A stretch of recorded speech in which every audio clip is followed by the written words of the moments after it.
प्यारे विद्यार्थियों, आज हम अध्ययन करेंगे हमारे बीएससी थर्ड ईयर का first paper plant physiology and plant biochemistry. अध्ययन करने से पहले हमें ये जान लेना आवश्यक है कि plant physiology and plant biochemistry होती क्या है, इनकी क्या डेफिनेशन होती है। दो टर्म है, plant physiology and plant biochemistry. Plant physiology में हम क्या करते हैं, किसी भी पादप के गुणों और कार्यों का अध्ययन करते हैं। अगर संक्षेप में बोले तो किसी भी पादप के कार्यों और गुणों का अध्ययन क्या कहलाता है, प्लांट फिजियोलॉजी कहलाता है, पादप कार्य के कहलाता है। पादप के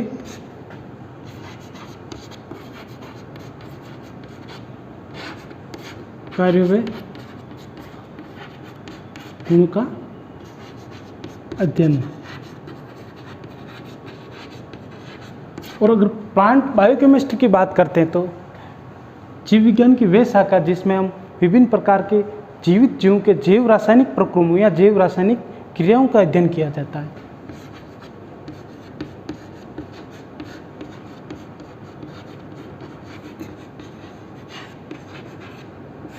जैव रासायनिक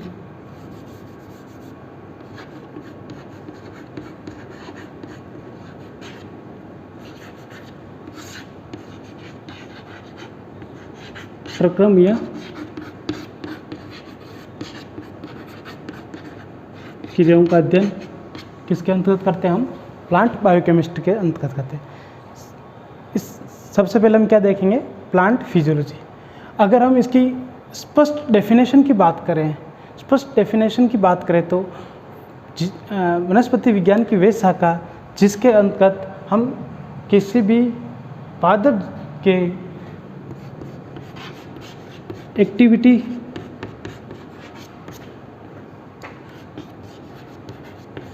फंक्शंस और उसके रेस्पॉन्स का अध्ययन करते हैं। कोई भी पादप है, अगर उसकी सामान्य परिस्थितियों में, नॉर्मल कंडीशंस में उनकी एक्टिविटी, उनके फंक्शंस, उनके रेस्पॉन्स, उनकी क्रिया, उनकी कार्य क्रियाएं और उनके अनुक्रियाओं का अध्ययन करते हैं। कोई भी किसी प्लांट में कोई भी रिएक्शन क्यों होती है, कैसे होती है, कहाँ होती है, इन सब का अध्ययन हम किसके अंतर्गत करते हैं, प्लांट फिजियोलॉजी के अंतर्गत करते हैं। जब हम प्लांट फिजियोलॉजी का अध्ययन करते हैं तो हम उसको 3 भागों में बांटते हैं। जो सबसे पहला भाग है वो है प्लांट वाटर रिलेशन। इसके अंतर्गत हम पादपों में होने वाले जितने भी बायोफिजिकल मेथड्स है उनका अध्ययन करते हैं।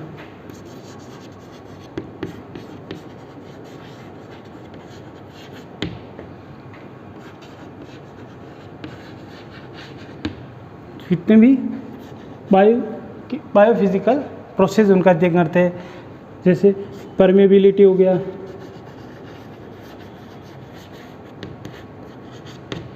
डिफ्यूजन हो गया,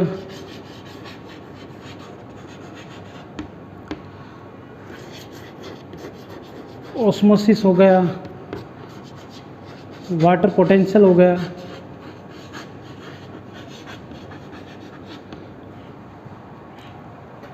इम्बाइबेशन हो गया,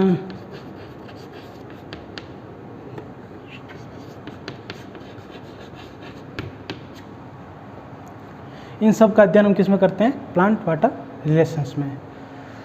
सेकंड हमारा जो आता है पार्ट आता है वो आता है प्लांट मेटाबॉलिज्म।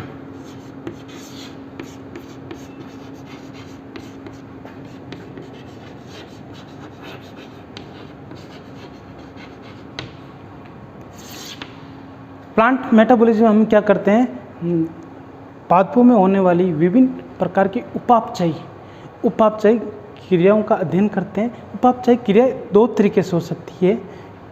एक होती है कैटाबोलिक, दूसरी होती है एनाबोलिक। कैटाबोलिक में क्या होता है, जितने भी प्रकार विखंडन प्रकार या खंडन प्रकार की विघटन या विखंडन प्रकार की क्रिया होती है,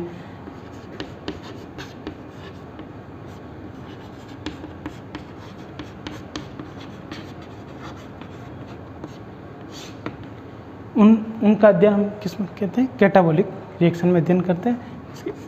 रेस्पिरेशन। एनाबॉलिक प्रोसेस में क्या होता है, जितने भी प्रकार की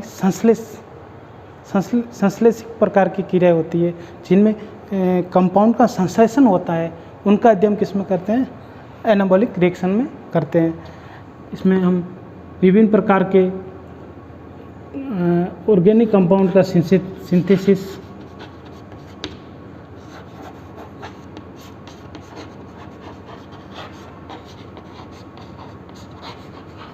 जैसे फैटी एसिड सिंथेसिस हो गया, प्रोटीन सिंथेसिस हो गया, कार्बोहाइड्रेट सिंथेसिस और विभिन्न प्रकार का सिंथेसिस किसमें अध्ययन करेंगे, एनाबॉलिक प्रोसेस में आएगा। उसके साथ ही फोटो सिंथेसिस भी हम एनाबॉलिक में ही अध्ययन करते हैं।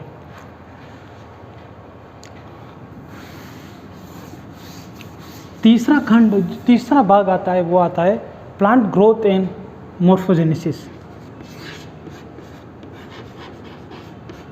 Plant growth and development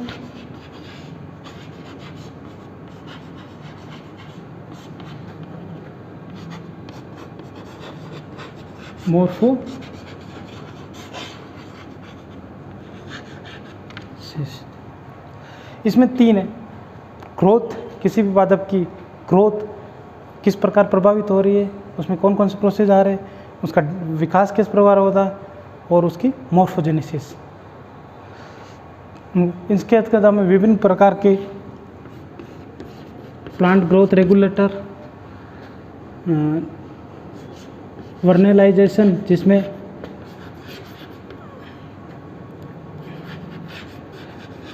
seed generation temperature का प्रभाव का अध्ययन करते हैं। फोटो पीरियडिज्म, डार्क और लाइट किस प्रकार, लाइट का पीरियड किस प्रकार प्लांट को प्रभावित करता है। फोटोमॉर्फोजेनेसिस,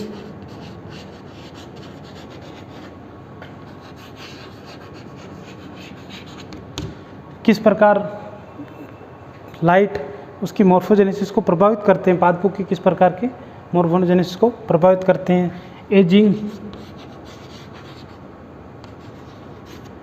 सेनेसेंस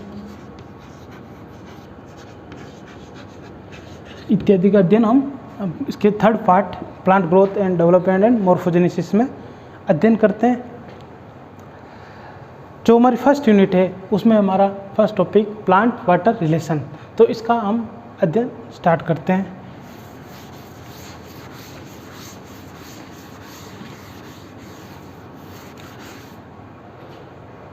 जैसा कि नाम से स्पष्ट है, प्लांट वाटर रिलेशन, पादप जल संबंध, पादपों और जल में क्या संबंध हो सकता है। तो आप बोलोगे जल ही जीवन है, जल तो जीवन के लिए आवश्यक है।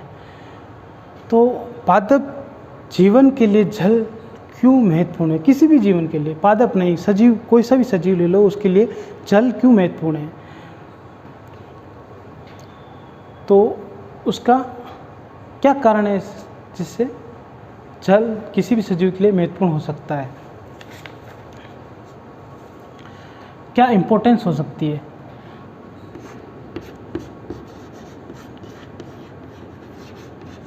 Importance of water for plant life, किसी भी पादप जीवन के लिए जल किस प्रकार महत्वपूर्ण हो सकता है। तो हम कुछ बिंदु पर चर्चा करेंगे, जिसके कारण हम ये स्पष्ट हो जाएगा कि किसी भी पादप जीवन के लिए जल अति महत्वपूर्ण है। सबसे पहले हम अगर प्लांट सेल्स की बात करते हैं और उनके प्रोटोप्लाज्म की बात करते हैं तो उनमें जो प्लांट का प्रोटोप्लाज्म होता है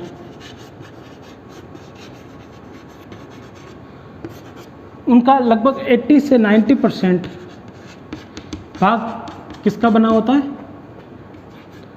जल होता है। दूसरे भी विभिन्न प्रकार के हम कार्बनिक कंपाउंड्स हैं। अगर हम कार्बनिक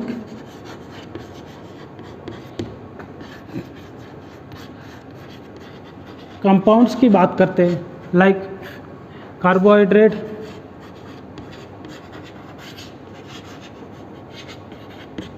फैटी एसिड,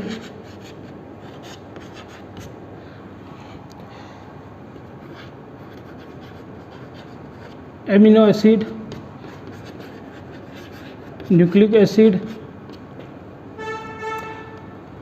इत्यादि की हम जब बात करते हैं तो इनकी स्टेबिलिटी को मेंटेन करने के लिए भी जल क्या है? आवश्यक है।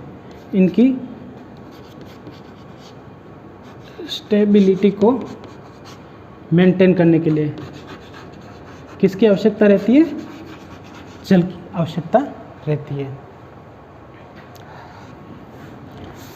तीसरा जो बिंदु आएगा हमारा, तीसरा जो कारण आएगा वो है कि जो जल होता है वो एक माध्यम की तरह काम करता है। किसी भी मिनरल्स या किसी भी कंपाउंड्स के लिए क्या करता है? ये माध्यम की तरह काम करता है। Role as medium. जितने भी मिनरल्स न्यूट्रिएंट्स होंगे उनके ऑब्जॉर्बेशन और ट्रांसपोर्ट के लिए भी क्या जल आवश्यक है। तो ट्रांसपोर्ट एंड अब्जॉर्प्शन, किसका अब्जॉर्प्शन? मिनरल्स हो गए, न्यूट्रिएंट्स हो गए, उनके लिए जल अति महत्वपूर्ण है। अगला हमारा बिंदु आएगा टारगेट प्रेशर।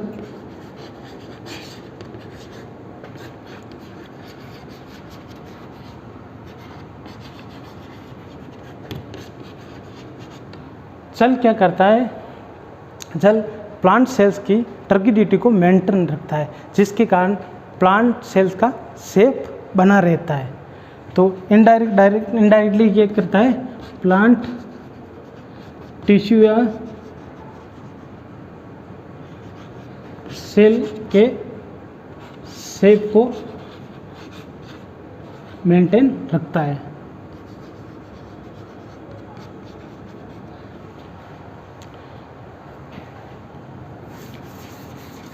अगर आगे की बात करें तो जब फोटोसिंथेसिस होता है, फोटोसिंथेसिस होता है